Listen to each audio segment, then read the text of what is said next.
Evelyn to Philip, V-mail dated December 30th, 1944.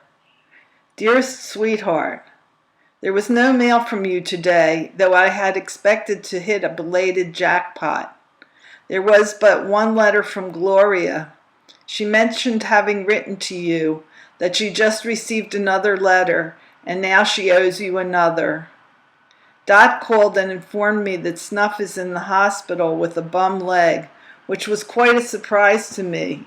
She said he had been complaining that his leg bothered him while he was still at the Aberdeen Proving Grounds, and it evidently proved too much for him. She isn't able to say just what is wrong with his leg, but said that he has something on the order of varicose veins. Have you replied to Snuff's letter? I expect to visit Dot next week if she cannot come out. I'd like to shop while I'm out there also. I sort of caught up on my correspondence today by writing to Jack S., Milt Brown, Gloria, Lee and Len, and now you, my dearest. Not bad, I think. I owe Maxie Brown a letter, as he sent us a most attractive Christmas card.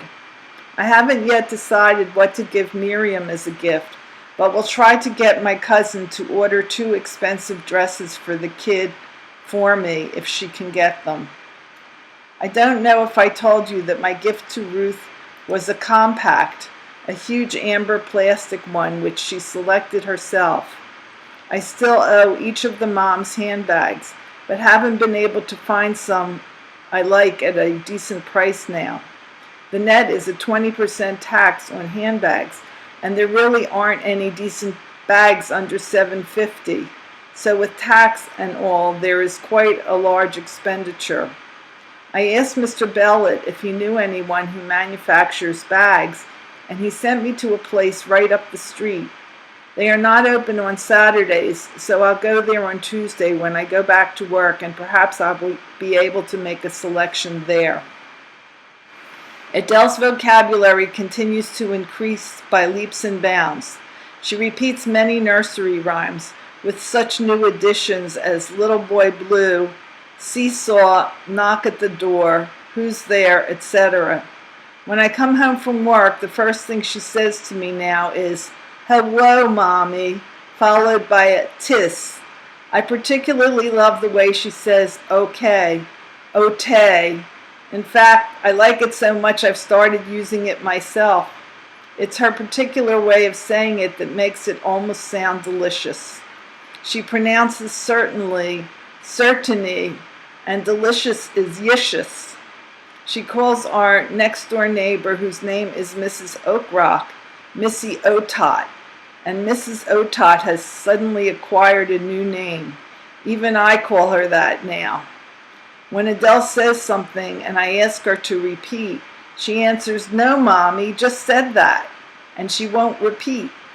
I told Adele to tell everyone, or rather wish everyone, a Happy New Year, and that goes for you just as well. I'm going out to Phoenixville tomorrow to visit Eddie, and will spend the evening with Sylvia if I get back early enough. I finished the front and back of Diana's sweater and put the buttonholes on. Only have to make the sleeves and sew the buttons on. Room darling to say once more in the old year that I love you dearly and want you more than ever. Your Ev.